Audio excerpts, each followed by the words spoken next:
کمال چیز لائے ہوں آپ کے لیے. کہا جاتا ہے کہ اگر اللہ تعالیٰ دکھائی دیتا ہوتا ان آنکھوں سے تو کتنا ہی بہتر کیوں نہ ہوتا, کوئی گناہ نہ ہوتا, یا لوگ گناہ نہ کرتے, یا بہت ہی بہتر ہوتا. ہر ذرے میں کس شان سے تو جلوہ نما ہے, حیران ہے مگر عقل کے کیسا ہے تو کیا ہے. اور خود ہی خود کا پردہ ہو, تم ایک گورکھ دندہ ہو. لیکن وہ یہ تو باتیں تھی خیر دل کے دیکھنے والوں کی. سوال یہ تھا کہ کہا جاتا ہے کہ کاش ایسا ہوتا کہ اللہ تعالیٰ دکھائی دیتا ہوتا.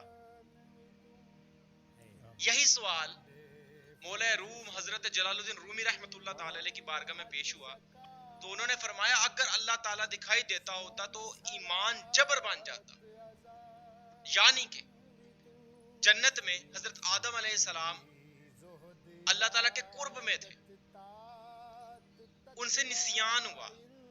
نسیان بھولنے کی ایسی قسم ہوتی جس میں انسان کے ذہن میں کوئی بات ہی نکل جائے وقتی طور پر. ان سے نسیان ہوا, انہیں زمین پہ بھیج دیا گیا.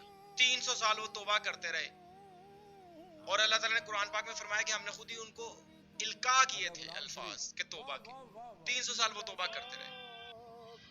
جب زمین پہ آ گئے آدم, اور قرآن پاک میں بعض اوقات آدم سے مراد بنی آدم ہے, ان کے پورے آدم جب زمین پہ آ گئے تو اللہ اور ان کے درمیان ایک سوچوں میں, ایک ظاہر میں ایک پردہ قائم ہو گیا. اس سے ان کے لیے بچت پیدا ہو گئی, اس کا امکان پیدا ہو گیا کہ اللہ ہمیں دیکھ رہا ہے. کئی دفعہ وہ ایک چیز ہے نا, آنکھوں دیکھی مکھی نہیں نکلی جا سکتی. ایک ریسرچ ہوئی کافی عرصہ پہلے آسٹریلیا میں, وہاں پہ انہوں نے چھوٹے چھوٹے بچوں کو بلایا, ان کو ایک کمرے میں جمع کیا.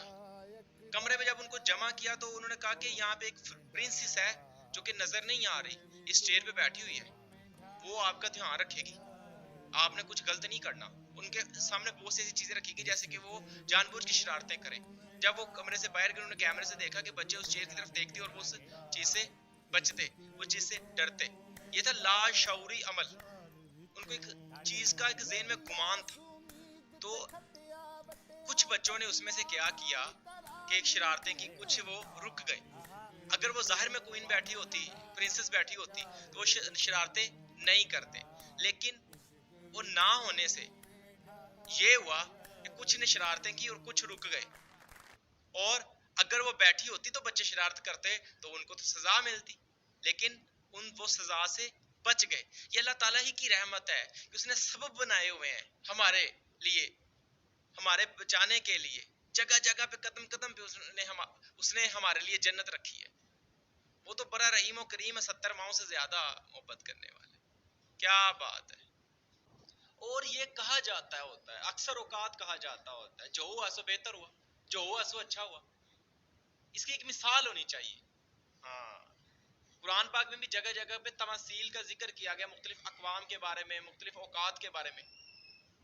حضرت ابراہیم علیہ السلام نے ایک دفعہ اللہ سبحانہ و تعالیٰ سے کہا کہ یا اللہ مجھے تو دکھا, تو مردوں کو کیسے زندہ کرے گا. اللہ سبحانہ و تعالیٰ نے فرمایا اے ابراہیم کیا تجھے اس چیز پہ اعتماد نہیں کہ میں مردوں کو زندہ کروں گا. حضرت ابراہیم علیہ السلام نے فرمایا کہ یا اللہ مجھے اعتماد ہے لیکن دل کی تسلی کے لیے چاہتا ہوں.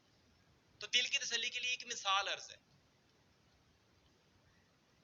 ایک دفعہ کا ذکر ہے کہ ایک بادشاہ اور اس کا وزیر ہوا کرتا تھا, اور وزیر کو یہ عادت تھی کہ وہ ہر بات پہ کہا کرتا تھا بہت اچھا ہوا, جو ہوا سو بہتر ہوا.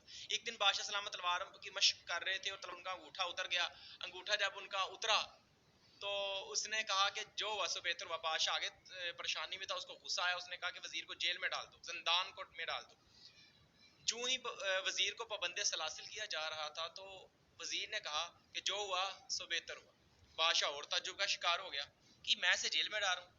وقت گزرتا گیا, بادشاہ اپنی روزمرہ زندگی کے جو شاہی امور تھے ان میں وہ وقت گزارنا شروع کر دیا. اب ان اوقات میں زیادہ تر جو تفریحات کا سامان ہوا کرتا تھا بادشاہوں کے لیے, بڑے بڑے وزراء کے لیے, شہنشاہوں کے لیے, وہ یہی ہوا کرتا تھا کہ وہ شکار کھیلنے جاتے تھے. اب بادشاہ جو ہی شکار کھیلنے گیا تو شکار کھیلتے کھیلتے بادشاہ سلامت تھوڑا آگے چلے گئے جنگل میں. وہ اپنے ساتھیوں سے بچھڑ کے جنگل کے جو آدم خور تھے انہوں نے بادشاہ سلامت کو پکڑ لیا.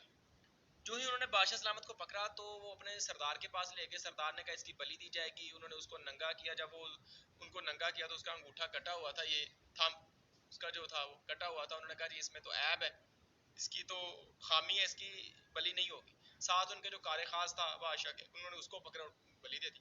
بادشاہ بہت ایڈمائرڈ ہوا اس کی سوچ سے, اس وزیر کی. اس نے وہ واپس محل میں آیا, اس نے وزیر کو پابند سلاسل جو کیا ہوا تھا اس کو واپس بلایا اور اس کو کہا کہ تم ہر چیز پہ تو کہتے جو ہوا سو بہتر ہوا, جو ہوا سو اچھا ہوا, یہ تو میں سمجھ گیا ہوں, جو میرا انگوٹھا کٹا تو میرے لیے کیسے بہتر ہوا.